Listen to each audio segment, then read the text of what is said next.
बच्चों, कैसे हैं आप सब। बहुत बहुत स्वागत है आपका आज की इस वीडियो में। आज का ये वीडियो बहुत ज्यादा खास होने वाला है क्लास 12th के बच्चों के लिए, क्योंकि आज की इस वीडियो में हम लोग डिस्कस करने वाले हैं या कह लीजिए सॉल्व करने वाले हैं आपका मिड टर्म का सैंपल पेपर क्लास 12th का हिंदी सब्जेक्ट का। जी हाँ बच्चों, हिंदी इलेक्टिव का या फिर हिंदी ऐच्छिक जिसको आप कहते हैं, इस विषय का। ठीक है। मैं आपको बताना चाहूंगा कि ये जो सैंपल पेपर होने वाला है, ये आपका लेटेस्ट पैटर्न और लेटेस्ट सिलेबस दोनों के अकॉर्डिंग होने वाला है। जी हाँ बच्चों, इससे पहले भी मैंने सैंपल पेपर के वीडियो आपको दे रखे हैं, जैसे पॉलिटिकल साइंस हो गया आपका, ठीक है, और हिस्ट्री हो गया आपका, जियोग्राफी हो गया। तो उन सब्जेक्ट का अगर आपने नहीं देखा है वीडियो तो जा करके देख सकते हैं। उनका सैंपल पेपर आपको चैनल पे देखने को मिल जाएगा।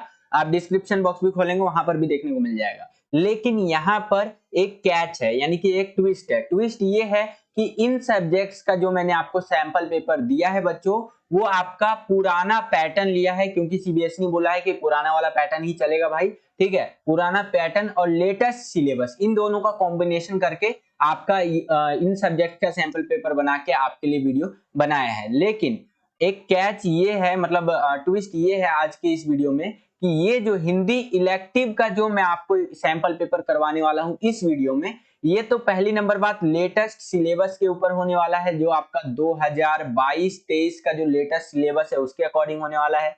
प्लस में जो आपका लेटेस्ट पैटर्न होगा आपका, यानी कि जो आपका पेपर का लेटेस्ट पैटर्न है उसके अकॉर्डिंग होने वाला है। क्योंकि सीबीएसई की तरफ से पेपर का पैटर्न भी जारी किया गया था कि इस तरह का पैटर्न आएगा, तो मैंने उसी तरह के पैटर्न में आपके लिए ये सैंपल पेपर डिजाइन किया है। मैं कहूंगा बच्चों बहुत ज्यादा मेहनत लगा है मेरे को, लिटरली बता रहा हूँ। मैं सुबह बैठा था पेपर बनाने के लिए। ठीक है, लगभग 5 से 6 घंटे की मेहनत है ये हमारी। ठीक है, इतना टाइम लगा इस पेपर को बनाने में। तो इतनी मेहनत को अगर आप अप्रिशिएट करना चाहते हैं तो वीडियो को लाइक जरूर कीजिएगा। जितना ज्यादा आप वीडियो को लाइक करेंगे उतना ज्यादा हमारा मोटिवेशन बढ़ता है और वीडियोस बनाने के लिए और मेहनत करने के लिए बच्चों। और अगर आप इन वीडियोस को मतलब पूरा देखते हैं तो आपका फायदा ये होगा कि आपको पेपर का जो पैटर्न है वो समझ में आएगा। प्लस में बहुत ज्यादा चांसेस है कि इसके अंदर से कई सारे क्वेश्चंस आपके जो पेपर होने वाले हैं मिड टर्म के पेपर, उसके अंदर रिपीट हो जाए। तो वीडियोस को पूरा जरूर देखा करिए। ठीक है, चलिए वीडियो को शुरू करते हैं। तो देखिए, मिड टर्म का सैंपल पेपर 2022-23 हिंदी ऐच्छिक सब्जेक्ट है आपका। 3 घंटे का पेपर होगा और 80 नंबर का पेपर आएगा बच्चों, ध्यान रखिएगा। ठीक है, चलिए इसके सामान्य निर्देश देख लेते हैं, जिसको इंग्लिश में आप जनरल इंस्ट्रक्शंस कहते हैं। तो इस पेपर के लिए बताया गया है कि ये जो आपका क्वेश्चन पेपर होगा हिंदी का, ये 2 खंडों में यानी 2 सेक्शंस में बटा हुआ होगा। सेक्शन आपका ए और बी, हिंदी में बोले तो खंड अ और ब। ठीक है, जो आपका खंड अ होगा यानी कि सेक्शन ए जो होगा, 48 वस्तुपरक प्रश्न पूछे जाएंगे। अभी आपको समझ में आएगा जब मैं पेपर करवाऊंगा आपको, जिसमें से 40 प्रश्न के ही आपको उत्तर देने हैं। ठीक है, और खंड ब में बोल रहा है वर्णनात्मक प्रश्न पूछे जाएंगे और प्रश्नों में आंतरिक विकल्प दिए गए हैं, यानी कि जो आपको क्वेश्चंस देखने को मिलेंगे उसके अंदर आपको चॉइस भी देखने को मिलेगा कि अगर आपको, मतलब वो अथवा वाला क्वेश्चन होता है ना कि ऊपर वाला नहीं आता है तो नीचे वाला कर लीजिए, नीचे वाला नहीं आता है तो ऊपर वाला कर लीजिए। तो इस टाइप के भी आपको क्वेश्चंस देखने को मिलेंगे। अभी हम पेपर करेंगे तो आपको आइडिया लग जाएगा कि कैसे आपका पेपर होने वाला है। ठीक है, तो ये था कुछ सामान्य निर्देश जो कि आपको पढ़ना चाहिए था। चलिए अब हम लोग अपने पेपर को शुरू करते हैं। हम लोग आ गए हैं खंड अ के अंदर, जिसके अंदर हमसे वस्तुपरक प्रश्न जो है वो पूछे जाएंगे। तो पहला क्वेश्चन है हमारा, पहले क्वेश्चन का अ में, यानी कि पहले क्वेश्चन का फर्स्ट पार्ट में ये क्वेश्चन पूछ रहा है कि निम्नलिखित में से किसी एक गद्यांश को ध्यानपूर्वक पढ़िए और उत्तर देना है। ये अपठित गद्यांश है आपका। ठीक है, बेसिकली अनसिंग पैसेज टाइप में होता है। तो ये अनसिंग पैसेज आपका एक तरह से दिया हुआ है, मनुष्य के जीवन में लक्ष्य का होना बहुत आवश्यक है, इस तरह से करके। तो यहाँ पर आप देख सकते हैं, पढ़ना चाहें तो पढ़ भी सकते हैं। मैं डायरेक्ट क्वेश्चन आंसर्स की तरफ चलूंगा, तो हमारा जो है सो कि वीडियो का लेंथ जो है ना वो कम रहेगा। ठीक है, देखिए हर आपका जो है सो कि हर साल के पेपर में कुछ नया आता है, तो जरूरी नहीं है जो मैं अभी ये वाला करा रहा हूँ वही सेम टू सेम आए वाला क्वेश्चन, चेंज होता रहता है ये वाला, ध्यान रखिएगा। तो इसी पैसेज से ये क्वेश्चन निकला है कि युवक कहाँ जा रहा है। आज का युवक जो है वो कहाँ जा रहा है। तो आज का जो युवक है वो दिशाहीन है और लक्ष्य की ओर जो है सो कि जाना चाहिए उसको, इस तरह से करके। दूसरा क्वेश्चन है कि किसी विद्यार्थी का लक्ष्य क्या होना चाहिए। कोई स्टूडेंट है, उसका एम, उसका गोल क्या होना चाहिए। तो उसका एम या गोल कह लीजिए या लक्ष्य कह लीजिए, सबसे अधिक अंक पाना होना चाहिए। जैसे कि आप पॉलिटिकल का पेपर लिख रहे हैं, आपका 80 नंबर का पेपर है, तो आपका एम होना चाहिए कि भाई मेरे को कैसे भी करके 80 में से 80 लाना है, या फिर अगर 80 में से 80 ना ला सकूं तो 80 में से 70 तो लाना ही लाना है। ठीक है, तो एक स्टूडेंट का एम या लक्ष्य क्या होना चाहिए, सबसे अधिक अंक लाना या अंक पाना कह सकते हैं। ठीक है, अगला देखिए, अगला क्वेश्चन है, तीसरा क्वेश्चन, कि किसी महिला का लक्ष्य होना चाहिए आत्मनिर्भर बनना। जी हाँ बच्चों, ठीक है, आत्मनिर्भर बनेगा कोई महिला तो पुरुषों के ऊपर डिपेंडेंट नहीं रहेगी, जिससे कि उनको बहुत सारे काम करने में आसानी होगी। ठीक है, ये सारे जो क्वेश्चन है ये पैसेज में लिखे हुए हैं, मतलब पैसेज से उठाए गए हैं, और जो आंसर है आपके पैसेज में लिखे हुए हैं, हिंट दे रखे हैं उनके। ठीक है, तो ये मत बोलिएगा सर कहाँ से ला रहे हो। आगे चलते हैं, चौथा जो क्वेश्चन है आपका, व्यक्ति अपना लक्ष्य कैसे निर्धारित करता है। तो अपनी क्षमता के अनुसार कोई भी व्यक्ति अपना जो लक्ष्य है वो निर्धारित करता है। ठीक है, आगे चलते हैं, अगला क्वेश्चन देखते हैं बच्चों। अगला क्वेश्चन है पांचवा क्वेश्चन, कि छोटे लक्ष्य प्राप्त करने पर क्या होता है। तो छोटे लक्ष्य प्राप्त करने पर मनुष्य में आत्मविश्वास आ जाता है, कि छोटे छोटे हम लोग जब अपने अचीवमेंट्स प्राप्त करते हैं ना, मतलब कुछ भी हो सकता है वो, ठीक है, तो आपके अंदर ना एक कॉन्फिडेंस आ जाता है कि हाँ चलो मैं और आगे बढ़ सकता हूँ। ठीक है, आगे चलते हैं, अगला है हमारा क्वेश्चन नंबर छठा, पहले का छठा है, कि किसका जीवन सार्थक है। ये आपका पैसेज से सारा क्वेश्चन पूछा गया बेसिकली। तो जो परिस्थितियों को बदलने का साहस रखता है ना, उसी का जीवन सार्थक जीवन कहलाता है। ठीक है, तो ये इस तरह से आंसर आप लिख सकते हैं। अगला क्वेश्चन है कि बड़े लक्ष्य को प्राप्त करने के लिए क्या करना चाहिए। तो छोटे छोटे लक्ष्य बनाने चाहिए। अगर कुछ आपको बड़ा अचीव करना है, लाइक आपको एक बहुत बड़ा बिजनेसमैन बनना है, तो पहले आप छोटे तबके से शुरू करेंगे। लाइक आपने वीडियो वगैरह भी देखी होगी इनकी, एमबीए चाय वाला। ठीक है, क्या है, एमबीए चाय वाला की आपने वीडियोस देखी होगी। उन्होंने पहले क्या किया था, एक छोटी सी रेडी पटरी से शुरू किया था, एक छोटा सा दुकान लगाया था, देन धीरे धीरे धीरे धीरे आज वो करोड़ों में कमाते हैं। तो वही यहाँ पर कह रहा है कि अगर आपको एक बड़ा लक्ष्य प्राप्त करना है तो आपको छोटे छोटे लक्ष्य बना करके चलने होंगे और उनको अचीव करना होगा, देन आप एक जो है सो कि बड़ा लक्ष्य प्राप्त कर सकते हैं। आई होप कि आपको समझ में आया होगा। आगे चलते हैं, आठवां क्वेश्चन देखिए बच्चों। आठवां क्वेश्चन है कि लक्ष्य के बिना जीवन कैसा हो जाता है। तो अगर आपके पास कोई एम नहीं है, आपके पास कोई लक्ष्य नहीं है, तो आपका जो जीवन है वो दिशाहीन हो जाता है, या कह लीजिए व्यर्थ हो जाता है, बर्बाद हो जाता है जीवन। देखिए भाई, कोई भी मतलब कह लीजिए आप मानो जो है कि जीवन में आए हैं, यानी कि एज अ ह्यूमन आप इस धरती पे आए हैं, चाहे आप मेल हो या फीमेल हो, कोई भी आप हो, ठीक है, एक लड़का हो एक लड़की, जो आप हमारी वीडियो देख रहे हैं, तो देखिए आदमी का ना या औरत का एक लक्ष्य होता है। ठीक है, अगर आप उस लक्ष्य पे काम करेंगे तभी आपका जीवन जो है ना वो कहेंगे दिशा में रहेगा। अगर आप लक्ष्य पे काम नहीं करेंगे तो आपका जीवन व्यर्थ है भाई। वैसे तो वैसा जीवन तो जानवरों का भी रहता है, खाना सोना इस तरह से। तो आई होप कि आपको समझ में आ रहा होगा। अगला क्वेश्चन है कि हमें कब तक स्वयं पर विश्वास रखना चाहिए। तो हमें लक्ष्य की प्राप्ति तक खुद पर भरोसा रखना चाहिए कि मैं ये चीज कर सकता हूं। ठीक है, आई होप कितना आपको समझ में आया होगा। आगे चलते हैं, अगला क्वेश्चन है कि असफल शब्द में प्रयुक्त उपसर्ग है, तो वो है अ। ठीक है, तो ये इस तरह से आप कर सकते हैं। इसी के अथवा में आपको यहाँ पर क्वेश्चन दे रखा है कि अगर आपको ऊपर वाला क्वेश्चन नहीं आता है तो ये नीचे वाला क्वेश्चन आप अटेम्प्ट कर सकते हैं। तो इसके अथवा में भी सेम वही उसी टाइप का क्वेश्चन दे रखा है। ठीक है, इस फिल्म इंडस्ट्री के बारे में बात कर रखा है, यहाँ पर आप देख सकते हैं चार्ली चैपलिन करके 420 श्री 420, इस तरह से काफी सारी चीजें हैं। अगर आप इनको पढ़ना चाहते हैं तो पढ़ सकते हैं, वीडियो को पॉज करके।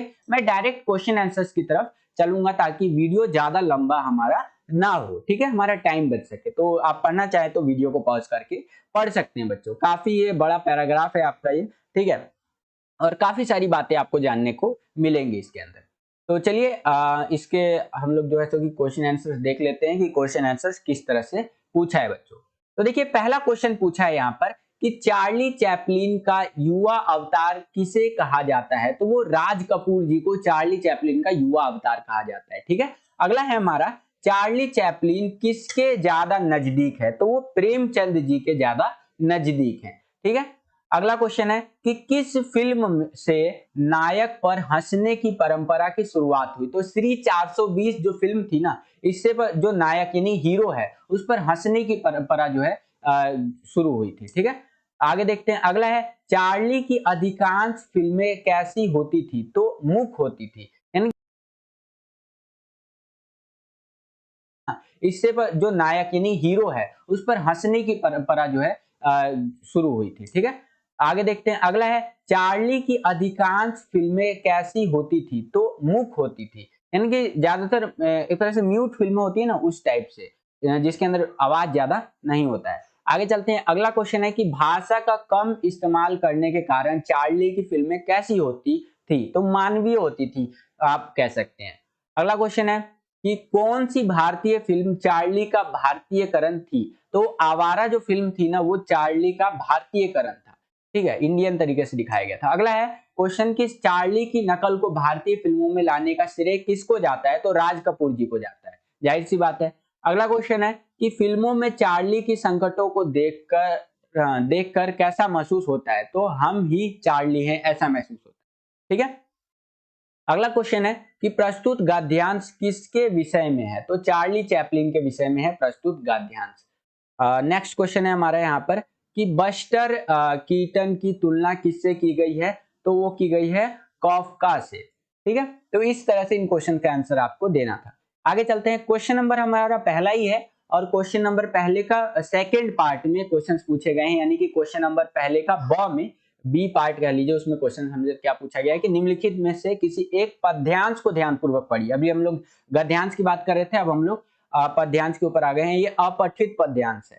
ठीक है, तो आप इसको पढ़ना चाहते हैं तो पढ़ लीजिए, मैं डायरेक्ट क्वेश्चन आंसर्स की तरफ चलूंगा बच्चों। ठीक है, तो यहाँ पर ये आप देख सकते हैं। चलिए देखते हैं एक करके इनके क्वेश्चंस।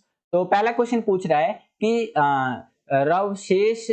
स्वशेष शब्द से क्या तात्पर्य है? तो वो है आपका उत्तर वातावरण। ठीक है, निस्तंभ वातावरण करके। ठीक है, इस तरह से आप लिख सकते हैं।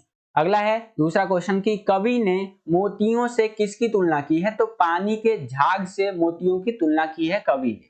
अगला क्वेश्चन है हमारा कि भूगर्भ शब्द का क्या अर्थ है? तो पहाड़ होता है इसका मतलब। नेक्स्ट क्वेश्चन कि पर्वतीय इलाकों में किस ऋतु में हमेशा वातावरण परिवर्तित होता है? तो वर्षा ऋतु में। अब यहाँ पर एक चीज मैं आपको बोलना चाहूंगा, आप बोल रहे होंगे सर डायरेक्ट क्वेश्चन आंसर बताते चल रहे हो। तो देखो बच्चों, इसमें कुछ समझाने लायक है नहीं, क्योंकि देखिए जो आपका पैसेज है या गद्यांश पद्यांश जो भी है उसके अंदर से क्वेश्चन बना रखा है और डायरेक्ट आंसर आपको लिखना है, तो कुछ समझाने लायक खास है नहीं। अभी आगे चलेंगे हम लोग, किताब से जो रिलेटेड क्वेश्चन होंगे उसके अंदर मैं आपको अच्छे से समझाऊंगा। ठीक है, आगे चलते हैं। पांचवा क्वेश्चन कि गिरिवर के उर से उठ उठ कर पंक्ति में अलंकार बताना है आपको। तो पुनरुक्ति प्रकाश अलंकार है, ये इस तरह से आप लिख सकते हैं। अगला है हमारा कि उपयुक्त पद्यांश में किस देव का उल्लेख हुआ है? तो इंद्रदेव का। ठीक है, अगला क्वेश्चन कि मोती की लड़ियों की सुंदरता में कौन सा अलंकार है? तो उपमा अलंकार है। ठीक है, नेक्स्ट क्वेश्चन है कि ताल को किसके समान बताया गया है? तो दर्पण के समान बताया गया है। ठीक है, अब हम लोग आगे हैं इसी के अथवा वाले क्वेश्चन में, यानी कि अगर आपको ऊपर वाला क्वेश्चन नहीं आता है तो इसका जो अथवा वाला क्वेश्चन है और वाला क्वेश्चन उसको आप अटेम्प्ट कर सकते हैं। तो इसके अथवा में भी आपको एक अपठित गद्यांश देखने को मिलेगा। इसको आप पढ़ना चाहते हैं तो वीडियो को पॉज करके पढ़ सकते हैं। डायरेक्ट क्वेश्चन आंसर्स की तरफ चलते हैं हम लोग। तो इसी के क्वेश्चन आंसर्स में पहला क्वेश्चन पूछ रहा है कि काव्यांश में किसकी समाधि की बात हो रही है? ठीक है, तो लक्ष्मीबाई जी की बात हो रही है यहाँ पर।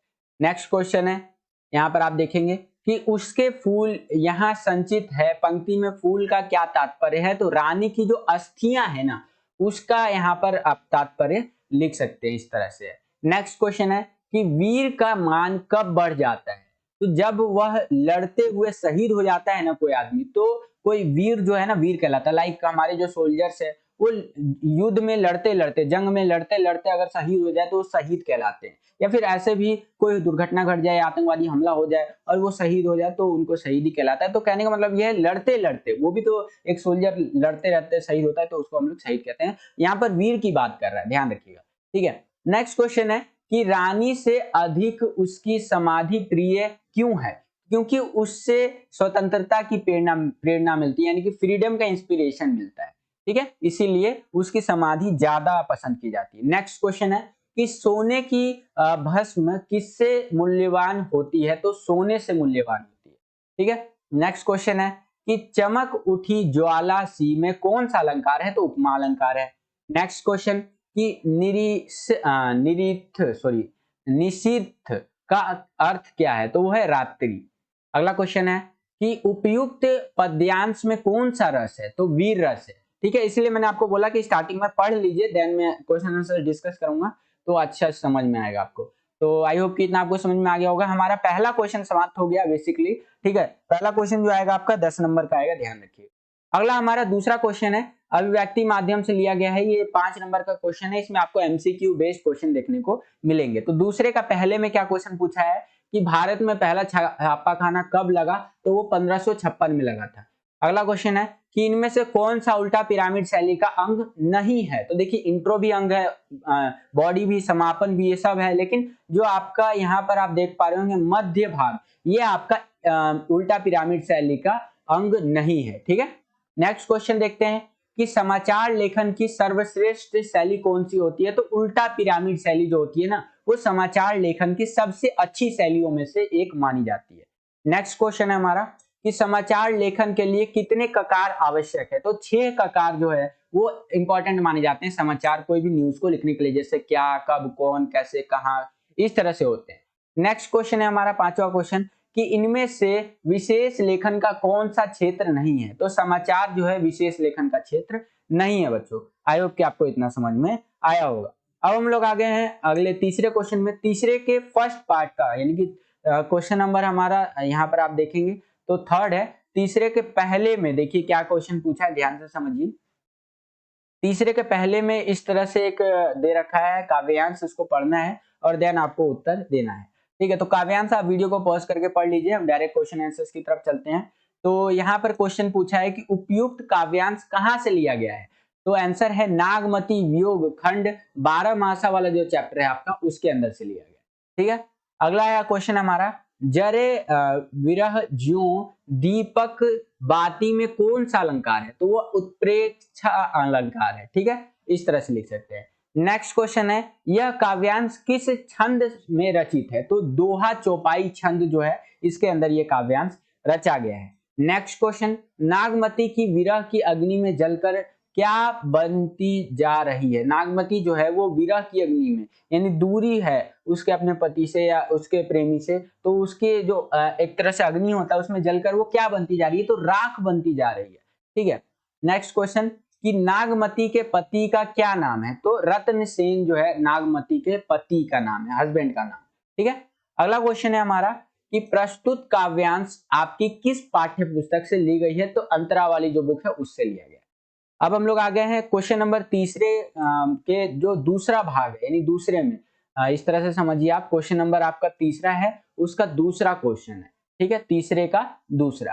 ठीक है, तो तीसरे का दूसरा बोले तो तीसरे का ब, निम्नलिखित गद्यांश को आपको पढ़ना है और उत्तर आपको देना है बच्चों। तो यहाँ पर आप देख सकते हैं इस तरह से दिया हुआ है, इसको आप पढ़ लीजिए ध्यान से, ताकि जो भी मैं क्वेश्चंस डिस्कस करूं, आंसर डिस्कस करूं, आपको समझ में आए। तो वीडियो को पॉज करके आप पढ़ भी सकते हैं इसको। ठीक है, तो इसी से संबंधित पहला क्वेश्चन लिया गया है कि प्रस्तुत गद्यांश किस पाठ से अवतरित है। तो प्रेम घन की छाया स्मृति वाला पाठ जो है ना, उससे ये गद्यांश लिया गया है। नेक्स्ट क्वेश्चन है कि यह पाठ किस विद्या में रचित है। तो संस्मरण जो है उस विद्या में ये पाठ रचित है। अगला क्वेश्चन है कि प्रस्तुत पंक्तियों में शब्द किसके लिए प्रयुक्त हुआ है। तो रामचंद्र शुक्ल जी के लिए मैं शब्द प्रयुक्त हुआ है, ये प्रयोग में लाया गया है। नेक्स्ट क्वेश्चन है कि किसके प्रति लेखक के मन में एक मधुर भावना का संचार था।